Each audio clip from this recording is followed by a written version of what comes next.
Okay. So welcome everyone. I'm Dan Lambert and I serve this congregation as minister. Our progressive, welcoming, inclusive, and judgment-free congregation is a liberal religious community of diverse and free-thinking individuals. UFCC is a spiritual community where reason and social justice matter. As people who learn, love, share, and serve together, we welcome all into our family. We begin our service each week by singing an invitation to gather together, even as we are scattered in many different places during this pandemic. So let's sing together, enter, rejoice, and zoom in, but keep yourself muted. But we want you to sing.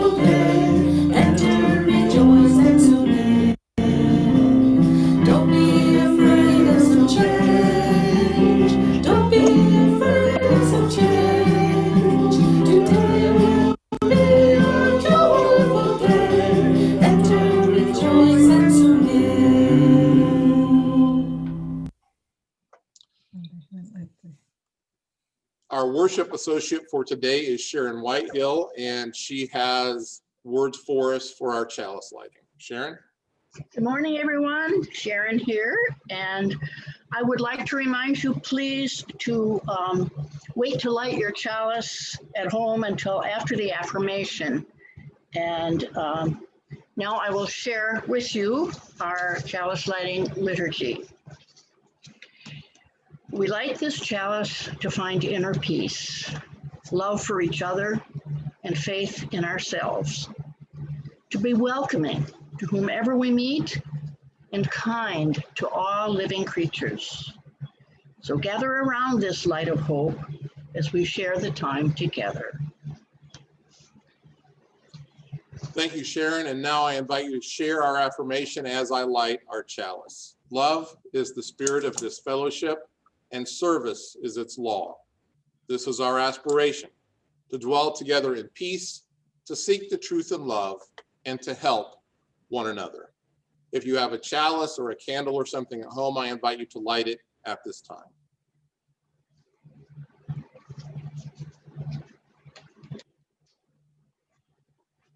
Are we ready? Sharon has our opening words for us this morning. Thank you. Okay, these opening words are from one of my favorite writers, Howard Zinn, and his book, A People's History of the United States. With the loss of faith in big powers in the 1960s, business, government, religion, there arose a stronger belief in self, whether individual or collective. The experts in all fields were now looked at skeptically. The belief grew that people could figure out for themselves what to eat, how to live, how to be healthy.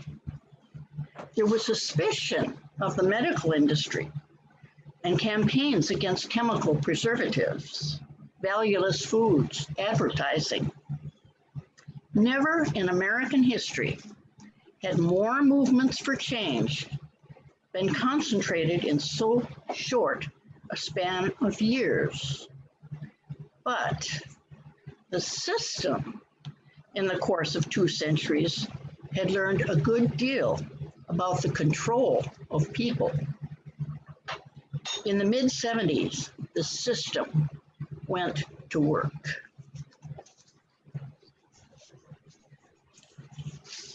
Thank you, Sharon. Our focus today is in fact on social justice and especially UU work in the 1960s in social justice. And so you're going to hear a lot about that today. But I know that we have some folks with us who are first-time visitors, and we're always glad to have visitors with us on Zoom. It helps to brighten our day. It's not quite the same as meeting in person here in the sanctuary, which is where I am with a couple of other folks today. If you are new, we'd love for you to say hello. If you don't mind, in the chat, which is at the bottom of Zoom where you can see the icon for chat, if you would please share your name and where you are and maybe why you decided to join us today, that would be terrific. And then we can say hello to you and make you feel welcome. We promise not to throw all kinds of junk mail your way and to flood your email inbox with terrible things you don't want. We just love to say hello to our new folks. So we would appreciate it if you would say hi in the chat room in that way. Our song this morning is one of our congregation's favorites. In fact, it's a favorite song all around the world. It's John Lennon's song, Imagine. But we're not going to share a John Lennon version of that today. We did this song maybe back in January, and Corey Dowdy, one of our newer members, heard it, and he was really moved by it. And so he decided that he was going to make a video version of that song himself because it moved him so. That's the version that we're going to hear today. And I understand that this is like a world premiere of this video. And so we're very honored to have Corey allow us to share his version of the video of John Lennon's Imagine. You know the words, so please feel free to sing along there at home.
to say thank you so much to Corey for doing that, for sharing how that song moved him.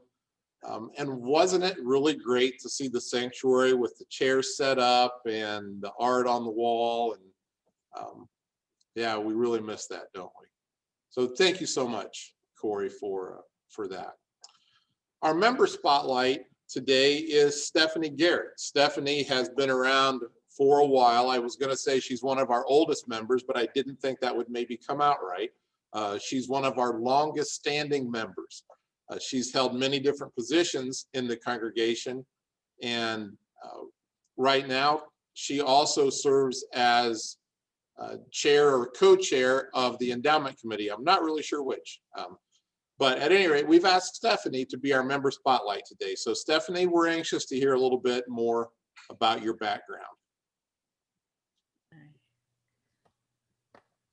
This is an honor since I'm in Cape May, New Jersey. I have been a member of UUFC for about 20 years. I'm thinking back when I joined, and it was probably around 2000, but I was attending since 1998. And there's so few of us still left from that era. In fact, Sharon Whitehill is one of us. It's funny, I was young then. I thought I was young. Everyone was so much older. And now I am one of the maybe 10 elder members of this congregation in terms of longevity. It's amazing. Time flies by.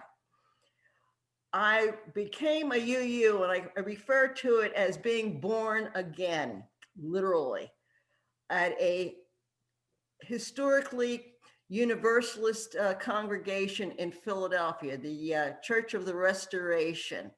Restoration is a common term for a Universalist congregation. I like it because Universalist means universal salvation.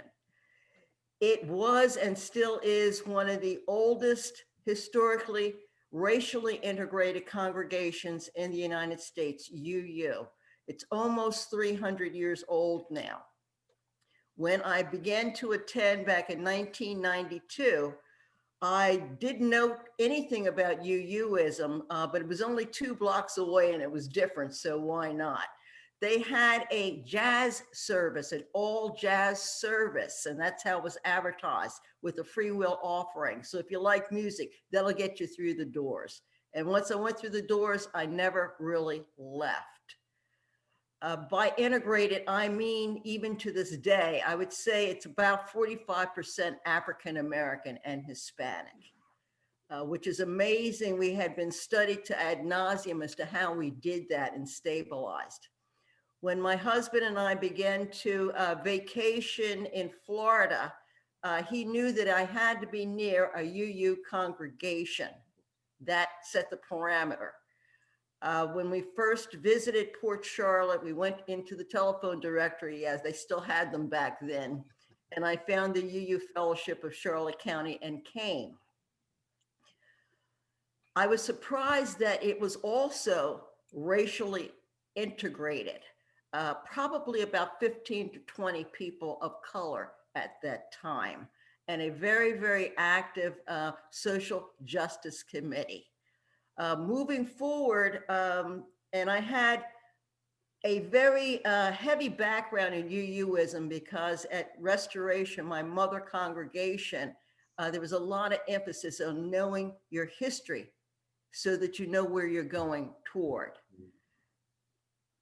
I became, within 2 or 3 years, president of this congregation, the fellowship, which surprised a lot of people. I was a co-president with, her name was Jan O'Rourke. She was transgendered, though the majority of the people were not aware of that. I remember us making a decision one day, without asking anybody, to put up the gay pride flag, because we both believe that we walk the walk. Talk is kind of cheap. And that was the beginning of that flag. And I was surprised that there was no controversy, and we weren't even a welcoming congregation at the time. I've served on a number of committees, including the Bylaws Committee. I think I'm in my third or fourth evolution of the Bylaws Committee. I was on the original Mission and Visions Committee. I ended up being president of what we had then was a UU cluster of congregations. It's a lay-led organization from Bradenton, Manatee down to Naples, Florida. And we had lay representatives to 2 annual meetings, which were very large in attendance. We averaged about 100 people and normally had guest speakers from national.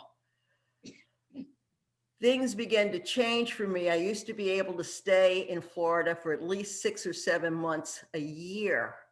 And I am still legally a Florida resident. I vote in Florida. But I have a mother who is still with us today. She's 94. So she was about 84 back then and had just lost her husband. So I began to have to go back and forth 3 or 4 times a year just to check in on her. And because of that, I began to not be as active as I was before. My wish for the future, which we can start right now in the present, is that once again, we become more reflective of what we talk about. Diversity, culturally, ethnically, in terms of sexual orientation is very, very important to me as a Unitarian Universalist. We are one of the few denominations I am aware of that, as I said before, tries to walk the walk.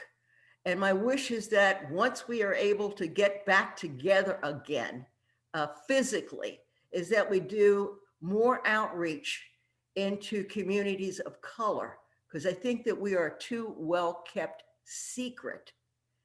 I really do believe that there are so many people who have not heard of Unitarian Universalism, but when they find out what we are and what we do and what we're about, they're very, very interested. The hardest thing is to get people through the door, and I believe in social outreach and joint projects to accomplish that. I'm trying not to talk too much because I can go for a while. As people know, I also love to give sermons, and I am a professional, well, semi-professional actor. So I talk a lot, but we're going to keep this short today. If you're new, please stay in touch with us. Zoom on Sunday mornings, check in on some of the meetings. And I think you're going to find this place a place that you would like to call your spiritual home. Thank you. Thank you so much, Stephanie. What a delightful history. And I just love your passion for Unitarian Universalism and how contagious that is. Thank you for 20 years, 20 plus years of service to this congregation, and hopefully at least another 20 more. I hope so too. At this time, we'd like to invite you to share your joys and concerns, things that are on your mind, that are on your heart, that are heavy on your soul, on your shoulders, things that are fun or exciting that you'd like to share with us by writing those in the chat for the Book of Life. I would like to share with you, if you keep up with the news, you know that there's some fire spreading in Colorado. And one of my UU ministry colleagues out there shared this morning that the fires are very close to where they are, and that the homes of some of their members are endangered, and the campus of the congregation, in fact, might be endangered the next day or two. We know there's a lot going on to be concerned about. So at this time, we'll share some music, and as we share, we invite you to write whatever items you have in the chat room for Book of Life at this time.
Thank you all for sharing.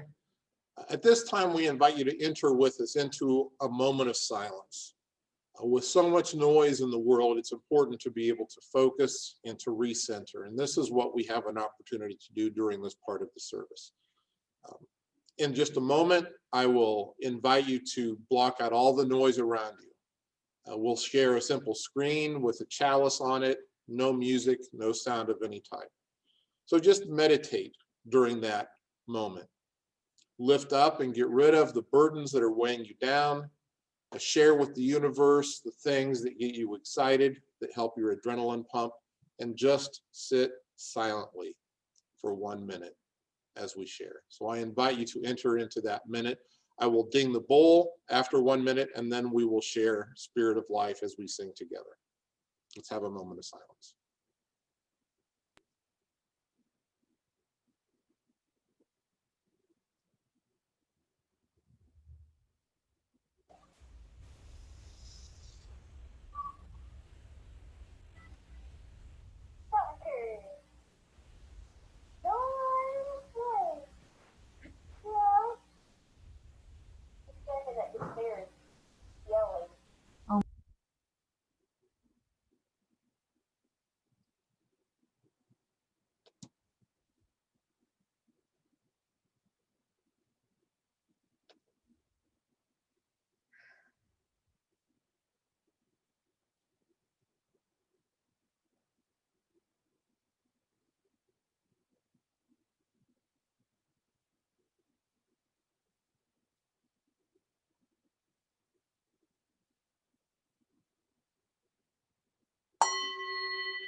At this time, I'll just share our weekly reminder that we are still accepting your offering, of course.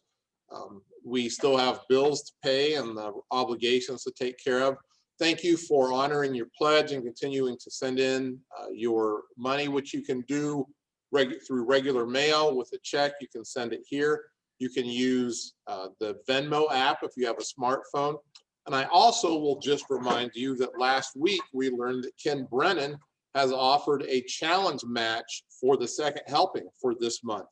So we are working with CHAPS, with Harry Chapin, and with Meals on Wheels to make sure that those who have food scarcity in our area have enough to eat. And so Ken has offered to match up to $2,500. If I remember right, I don't think I made that up. Let's make him empty his wallet. So bring in those second helping offerings. You can mail a special check. Just make sure you put something in the memo line that says something either like second helping or make Ken poor or something like that. So thank you, Ken, for that opportunity. and just wanted to remind you of that. As I said, I want to spend some time today talking about the history of Unitarian Universalism and social justice, especially focus on the 1960s. Why? Partly because the 1960s is when Unitarianism and Universalism merged to become our current denomination. And it was a perfect decade for that because we know there was so much happening in our culture at the time. 1965, for example, was an especially hostile and bloody year for the civil rights movement. Alabama's Jim Crow laws, like those enacted throughout the South, codified a separate but equal system that was absolutely not equal. The right to vote, a fundamental right of citizenship in a democratic society, was routinely denied African Americans. The system of discrimination and oppression ruled nearly every aspect of life, reinforced by violence, not only by lawless citizens, but also by elected officials, by police and others charged with helping. Beatings, destructive vandalism, and even murder awaited anyone who did anything to challenge the system. On February 26th of that year, 1965, an Alabama state trooper killed Jimmy Lee Jackson, a 26-year-old Black civil rights worker, setting off a chain of events that would bring hundreds to Selma, Alabama, and the national spotlight on their Jim Crow laws and special treatment. In response to Jimmy Lee Jackson's murder, the Reverend Dr. Martin Luther King Jr. and the Southern Christian Leadership Conference called for a march from Selma to Montgomery to demand voting rights for all citizens be upheld. About 600 civil rights workers were gathering in Selma to join the march, which began on March 7th, 1965, a day we now know as Bloody Sunday. On the outskirts of Selma, on the Edmund Pettus Bridge, marchers encountered a line of police, 3 deep at least, armed with billy clubs and guns, equipped with gas masks. Police, without provocation, charged into the marchers, clubs swinging, followed up with the clubbing and tear gas and shots. National television carried it all in that young live news medium. That day, one of those watching in horror at home as the events unfolded on live TV was Unitarian Universalist minister James Reeb. Then later that day, the call came to come to Selma. Dr. King was calling on people of faith, faith leaders, people of all faiths, ministers and others from across the country to come to Selma and march with him to Montgomery. Bigger numbers, more attention, more resistance. All over the United States, Unitarian Universalist ministers and lay leaders alike wrestled with the call to come to Selma. Should they march, putting themselves in the midst of the violence they had all seen on television? Should they urge others in their faith community to do the same? Reverend James Reeb thought hard about whether to leave his wife and 4 young children. He decided he had to help. It was crucial for people of faith to bear witness to what happened in Alabama. He kissed his family goodbye that day and boarded a plane, joining about 100 other ministers from the Boston area to go to Selma. Reverend James Reeb was with thousands who gathered on Tuesday to march, but were again turned back at the Edmund Pettus Bridge, this time without all the violence. Reeb and others decided to stay in Selma and try again on Thursday. That night, a group of ministers went out to dinner at a place called Walker's, one of the few racially integrated restaurants in the entire state. While others departed by car after dinner, Reeb and 2 other Unitarian Universalist ministers, Orloff Miller and Clark Olson, left on foot. The 3 headed side by side to the chapel where Dr. King was to speak that evening. James Reeb walked on the outside of them nearest the street. They had not gone very far when 4 or 5 white men came at them from across the street. Frightened, the 3 walked faster. They realized one of the men had a stick, and when the attackers reached the three men, one swung his heavy stick, smashing the side of James Reeb's head. Miller and Olson were beaten and kicked on the sidewalk. When the attack was over, it was clear that Reeb was seriously hurt. After some desperate searching for help in a city that was hostile to outside agitators, the three ministers found a phone at the Boynton's insurance office and obtained an ambulance from a Black-owned funeral home next door. Badly hurt, Reverend Reeb needed to get to the hospital in Birmingham where there was a neurosurgeon. Miller and Olson accompanied Reeb in the ambulance, which was driven by an African-American man. A police car escorted them through Selma, but dropped away and refused to accompany them once the ambulance reached the city limits. Just outside the city, the ambulance got a flat tire. The vehicle was surrounded by a threatening crowd, and no one helped. No one dared to get out to change the tire. The ambulance drove back to Selma on the rim with the flat tire flopping the entire way. Finding a place to make a phone call and find another ambulance was difficult. Few Black people in the city even had phones at this time. They finally found a phone at a radio station where the driver had once worked and called for another ambulance. After they transferred the gravely ill and bleeding Reverend Reeb and set out again for Birmingham, this time they finally reached the hospital, where Reeb was rushed into surgery. Well, news had already traveled quickly about the attack. People around the nation were learning that Reverend James Reeb had been beaten and was in critical condition. In sharp contrast to the media silence, which had created Jimmy Lee Jackson's death just 2 weeks earlier, the evening news all over the country carried the story of the white Unitarian Universalist minister who had been attacked in Selma. Even President Lyndon Baines Johnson had been notified in the White House. He sent a government plane to take his wife, Marie Reeb, to her husband's side. When Mrs. Reeb arrived in her husband's hospital room, there was a bouquet of yellow roses on the table from the president. On March 11th, just 2 days after his arrival in Selma, Reverend James Reeb died from these injuries. His death so shocked the country and the US Congress that President Johnson sent the Voting Rights Act to Congress within days. Dr. King, invited to Washington to support the Voting Rights Act, declined. Instead, he delivered the eulogy at Reverend Reeb's funeral. He said in part, "So in his death, James Reeb says something to each of us, Black and white alike. He says that we must substitute courage for caution. He says to us that we must be concerned not merely about who murdered him, but about the system, the way of life, the philosophy that produced the murder. He says death to us, or his death says to us that we must work passionately, unreluctantly to make the America dream a reality." So he did not die in vain.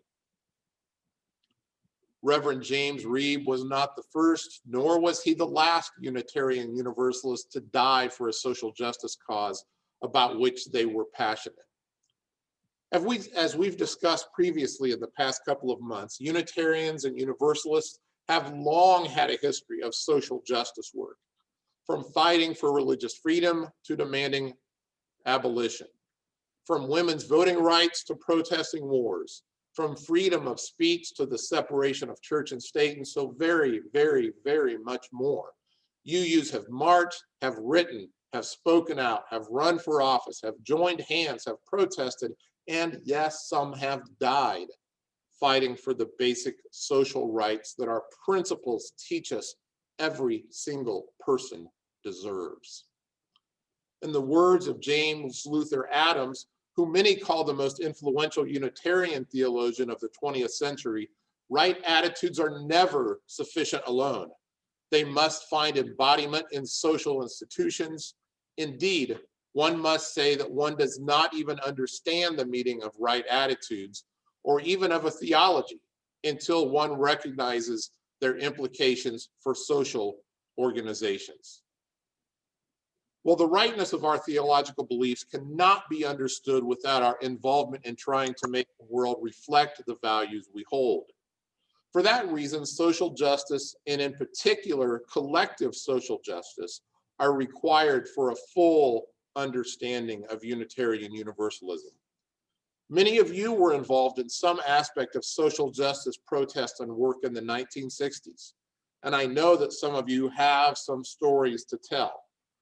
I've asked Sharon Whitehill again to come back and share a little bit from her memory from the 1960s. Sharon will highlight you and go ahead and share what you'd like at this time. Thank you. That's a hard act to follow, Reverend Dan. My own personal life was much less fraught than what you've described, but here it is. You know, I talked to you earlier about my father, and here we are again because my father plays a large role in what I have to talk about today. And so I'd like to ask you please to understand that he was a conservative Republican of the traditional and old-fashioned kind. He was not the America First, Trump-supporting Republican we see today. Even so, when I was about to go off to the University of Wisconsin in the mid-1950s, he worried repeatedly about what he called the pinko professors in Madison at the university. He was afraid they might convert me to their socialist thinking. Pinko, he always said, and I guess that's from the fact that pink is a lighter shade of red, which was, at least in the past, associated with communism. Nothing like that conversion that he feared ever happened, at least not then.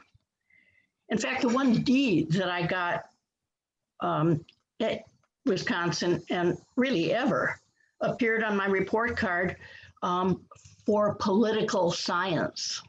So I was indifferent to politics. I thought it was boring, and that attitude endured throughout the early 60s when I was married and living in Republican-dominated Michigan, not too far from Grand Rapids, later known for the Amway Corporation and Gerald R. Ford and, alas, Betsy DeVos. I was completely wrapped up in babies in those days. So if I thought about politics at all, I was still influenced by ideas from my father, such as we should just obliterate the Viet Cong by bombing the hell out of them. And that is why I voted in my first election, to my now and forever shame, for Barry Goldwater. That, by the way, was the election in which Republicans said of Goldwater, "In your heart, you know he's right." To which the Democrats came back with, "In your heart, you know he might drop a nuclear bomb." That was the understood completion of the thought. But then came 1964, and that was quite a year. It was also the year of the Civil Rights Act, as Reverend Dan has said, and the Civil Rights Movement, and that had my sympathy right from the start. Many a tearful fight about such things with my father had preceded it. My father would have called himself a law and order man, not a racist. You know the type. Well, now, as a mother, I had the opportunity to raise my own children with liberal sympathies. And I remember how happy I was to get to the campus of my graduate school in Champaign-Urbana, University of Illinois, and to see the mixed ethnicities in the student housing complex where we lived. My little girls there played with children of all colors and all ethnicities and all accents. They became best friends with two little girls from Black families in our building and nearby. And toward the end of our stay, at the end of the 60s, my fourth grader won an essay contest on Martin Luther King Jr. for her grade school class. So this is also the context in which we adults made friends across racial lines. It was my first experience of that. And it was the first time that racism touched me up close. There was this couple from Chicago, Wyatt and Eloise Houston, who lived right next door. They were one of those Black families with little girls at the age of ours. And tall, handsome Wyatt was a graduate student like me, until the day he had chest pains. And he went to the emergency room, and he got sent home diagnosed with muscle spasms. And he died that night in his wife's arms. Now, we all assumed that was racism on the part of the hospital staff. We couldn't prove it. Instead, we drove up to Chicago for the funeral on a hot, early spring day. And I will never forget the moment at the end of that service when this mother and her 3 little girls turned and walked back down the aisle and past us, and then could see her face through her black see-through veil. The look on that face of hers, that mother's face and that widow's face, it was a knife to my heart. My then husband lost it. He broke down into loud, gasping sobs that he could not stop. So, although my liberal convictions had developed long before graduate school, I look back to that time as the time when I was radicalized, 1967 to 70. We were introduced to names like Bob Dylan, Creedence Clearwater, Simon and Garfunkel. We lived for the Smothers Brothers on Sunday night. We cheered at Pete Seeger's line about being neck deep in the big muddy and the big fool said to push on. Of course, a reference to LBJ.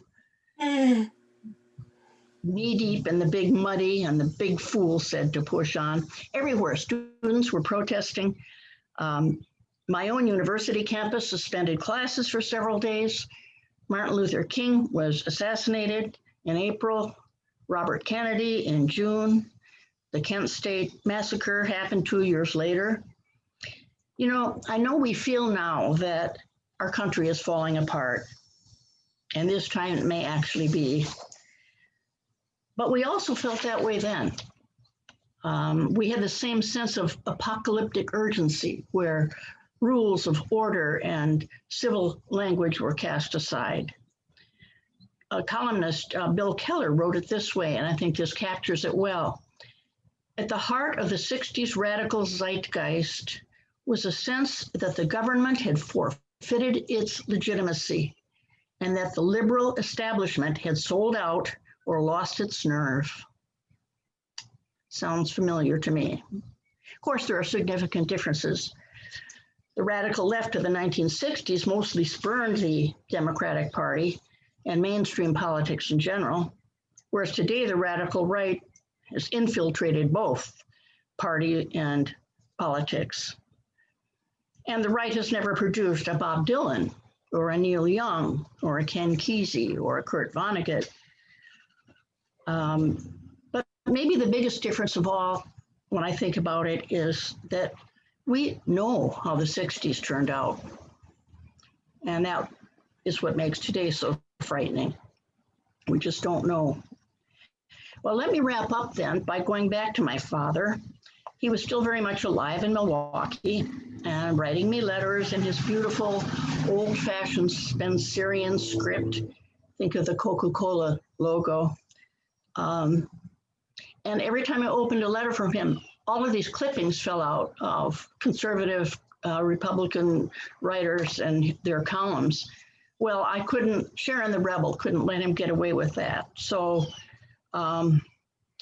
I retaliated with a statement that was designed to inflame him. I said that I thought Abby Hoffman and the Chicago 7 were heroes. Yikes. Such a long estrangement followed that between me and him that it was only our mutual promise many years later to avoid political talk that brought us together. But there was one way that I think my father was right. I did turn pinko. or as Pinko, maybe more Pinko than any nightmare he'd ever had. And it occurs to me now, maybe that D on my report card was actually for Democratic Socialist. Thanks. Wow, Sharon, thank you so much. Yeah, that was just terrific. And Pinko, of course, also means October Breast Cancer Awareness Month, and you have a minister who dyes his beard pink and wears pink shirts. That all counts because that's pretty left as well. I doubt that there are very many conservative pastors today wearing pink in their pulpits. And I'm so glad to be part of a spiritual community that not only allows me to do that, but encourages me to do this.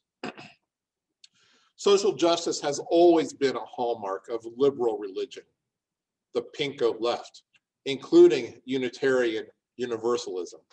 While conservative religion is primarily concerned about saving souls so they can someday go to heaven, our focus is on helping people now so we can help create a heaven here on earth for as many people as possible. This work is never done. That's why elections are so important. Even if you don't march or protest or make phone calls or write letters, you can vote for people you believe will help create the kind of community and the kind of nation where everyone is truly valued and every individual can truly thrive. Social justice is inextricably linked to our faith as Unitarian Universalists. To take our social justice work out of our faith would be to create a cozy sanctuary for the privileged. To take our faith out of our social justice work makes us just another civic organization. From the martyrdom of our forebearer Francis de Vite in Transylvania nearly 500 years ago, to the murder of Reverend James Reeb in 1965 and beyond, our faith has called some to the ultimate sacrifice. While you and I may never be called to put our life in danger for what we believe in, we are all called to live out the Unitarian Universalist principles. That means we must do something. Find your something and do it. And certainly in the next couple of weeks, that something includes voting. Amen and blessed be. Sharon has our closing words.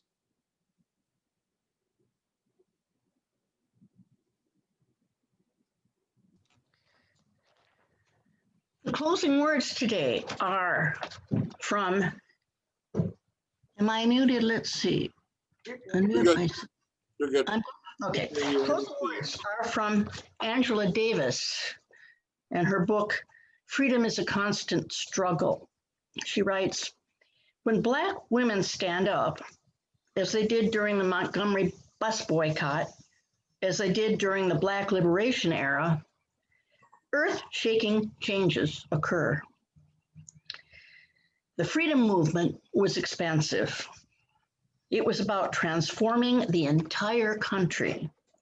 It was not simply about acquiring civil rights within a framework that itself would not change. And I'd like to add another quotation from Angela Davis that speaks for itself. It's, I think, sadly testifies to the perception of women in politics, then and now. She writes, it is both humiliating and humbling to discover that a single generation after the events that constructed me as a public personality, I am remembered as a hairdo.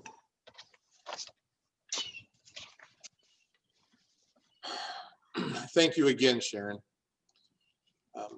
Really appreciate all of your words today and your help in putting together this service. And now we extinguish the chalice, but not the light of hope, the fire of commitment, or the warmth of community. May these ideals shine in our lives and warm our hearts until we are together again. I have a few things that I'd like to share as part of Life of the Community today. First of all, you received an email reminder this week about submissions for our pandemic online art show, our online pandemic art show, however you'd like to say that. And we'd like to get those submissions in fairly soon so that we can do the technical part and make sure that that's going to happen. So if you have a painting or a photograph, or if you've done some needlework or anything at all over the past 6 months, some pottery that you might like to share, anything that can be captured in a still image or a digital image, please look at that email. There's a link that you can use to submit those items. If you need a reminder of that, you can either send me an email or email the office, and we can resend you that information. So please do that. Also, I mentioned last week that I could use some help planning for the holidays and carrying out a few ideas. We have not only October and the Day of the Dead and Thanksgiving and so many holidays in December coming up, but we want to make sure that we honor those and recognize those, because we're not going to have a Thanksgiving dinner here where we can all get together. We're not going to have a Christmas Eve service. We're not going to have special activities throughout December as a community. And so we need to do something special to make those holidays stand out. If you would like to be a part of helping that happen, please send me an email and let me know. I have a few ideas. I'd love some more. So just let me know if you would like to be part of that group to help make things happen. Also, I'd like to let you know that we're actually going to have a Who Are You class next month. It may be hard for some of you to believe, but we actually have some new folks who have joined us over the past 7 months on Zoom. And some of those folks would like to know more about who we are. And if you are one of those who are new to us, you'd like to learn more about Unitarian Universalism, more about this congregation, maybe more about membership, this is an opportunity for you to be part of a class. We'll meet on November 8th and 15th, right after the service, for about an hour, just to have that opportunity. Look for information about that in the weekly update and in a special email that you'll get soon, or you can email me for more information. So as we close, like we do every week, we'd like to invite you to remain muted as we sing "Go Now in Peace" together, which is our community benediction.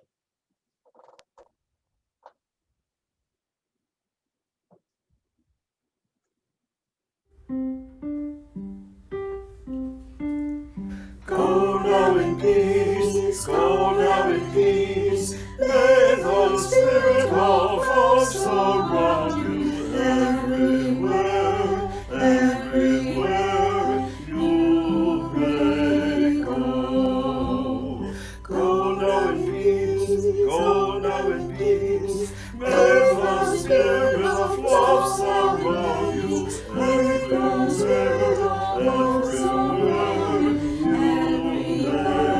everywhere.